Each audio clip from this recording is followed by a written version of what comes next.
Today we're taking a look at 8 real-life Balatro cards and how they change the game. Balatro is a game about many different types of cards and prominently features tarot, which is said to have started in mid-15th century Europe to play card games. Today tarot is mainly used for symbolism, but Balatro draws from both avenues of use, being heavily influenced both in terms of art and in-game effect.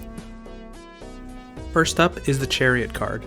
The Balatro version shows a warrior in a chariot led by 2 sphinxes. This art is very similar to the Rider-Waite Tarot version, which is said to represent control and victory achieved through willpower. The idea behind it is that the warrior is confident and in control of his chariot, despite the fact that he has no reins and unusual animals pulling him. Back in Balatro, the chariot brings this same theme of mastery and control into the gameplay. It transforms a selected card into a steal card, encouraging you to not actually play cards, but leave them in your hand and proverbially let go of the reins. Next up is the Devil card. There is a winged satyr-like creature standing over 2 chained figures. The real-world card is associated with materialism, ignorance, or being chained down by worldly possessions. In Balatro, you can use the Devil to turn one selected card gold. I see that as a metaphor for dealing with material desires. You can either play the gold card, ignoring the promise of some sweet cheese, prioritizing your score, or you can hold the gold card and get a little gold back, if you don't lose. The Emperor card shows a bearded man sitting in a throne, wearing a crown, and holding a scepter. Again, the art is quite similar to the Rider-Waite representation, aside from the scepter, which has had its design changed. Traditionally, the Emperor card represents authority, leadership, and a father figure. He's the guy in charge. His strength lies in his ability to command, establish systems, and to delegate. In Balatro, the card creates 2 other random tarot cards. One interpretation of the Balatro effect could be that the created cards are his children. Another possible idea is that this effect is more representative of the leadership and delegation side of things. The Emperor card doesn't actually do anything itself, but it still has a very powerful effect. It provides you with other cards that you can use to improve your deck. The Empress card shows a woman in a forest wearing a robe and a crown. There are a couple notable differences between the real-life representation and Balatro. Balatro omits the cushion featuring the symbol of Venus, and again, the scepter she is holding has had its design changed. The Empress card in traditional tarot is often seen as the embodiment of femininity, growth, and abundance.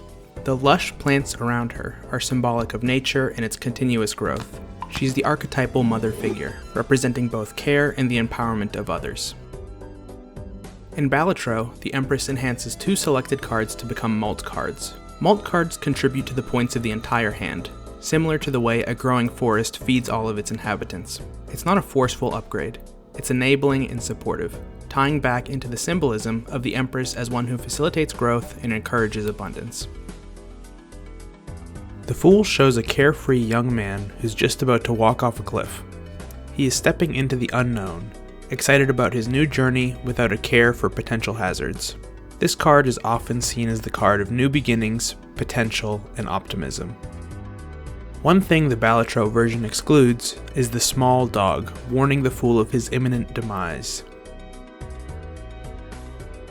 The Balatro version of the Fool creates a copy of the last tarot or planet card used during this run, but it very specifically says you cannot duplicate another Fool card. This makes it the only card you cannot play back to back, effectively forcing you to have a new beginning. Playing the Fool does also bring the promise of huge potential, as it symbolically suggests. By duplicating a very powerful move, you can have exponential benefits to the strength of your run. Hey there! Before the next card, I wanted to ask if you wouldn't mind liking and subscribing. It helps the channel grow. Thanks for watching.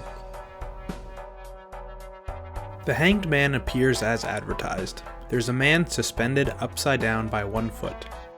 Unlike the past few examples, there are nearly no differences between the Balatro and the Rider-Waite versions. Originally, I assumed that the Hanged Man would be a card symbolizing doom or the end of the road, but his pose is not one of suffering, but actually enlightenment and perspective. In traditional readings, the Hanged Man symbolizes pause, letting go, and seeing things from a new angle. He's in a position where he must stop and literally view the world from a new angle, whether he wants to or not. In Balatro, the Hanged Man destroys 2 selected cards. At first glance, this might seem like a negative thing. I need my cards to win the game, I don't want to destroy them.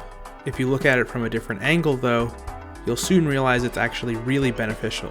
You have to destroy cards for consistency.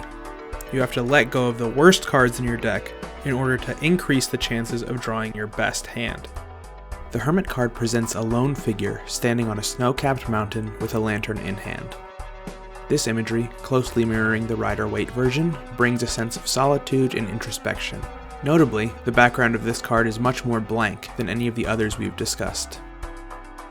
The Hermit's effect in Balatro, which doubles your money, might seem a little bit abstract at first, but this action ties back into the card's symbolism of introspection quite well. I think of it this way. In the solitude the Hermit represents, there's an opportunity to realize the value of what you already have. This reflects the strategy behind the Hermit's effect. Carefully choosing when to pause and take stock can lead to a significant increase in your resources. The Lover's card depicts a man and a woman standing together on a sunny day, each with a tree behind them. Balatro leaves out quite a few things that give the Rider-Waite version a much more biblical feel. The most obvious thing is the giant dude in the sky, which is intended to be the angel, Raphael. You'll also notice the tree the woman is standing in front of is an apple tree with a snake climbing the trunk, and the tree the man is standing in front of is burning. The imagery of the Lover's card symbolizes harmony, relationships, and the alignment of values. Back in Balatro, it turns one card wild, allowing it to act as any suit. The analogy that made the connection stand out to me is Romeo and Juliet. The cards are in different families, or different suits, and can't work together. But with the power of the Lover's card, you can bridge the gap and have a moment of alignment. Hey everyone, thanks for watching. If you like this video and you want to see more Balatro cards in real life, please make sure to leave a like and let me know. If I've already made another one, I'll be sure to link it here. But yeah, that's it. Thank you for watching, and I'll see you next time.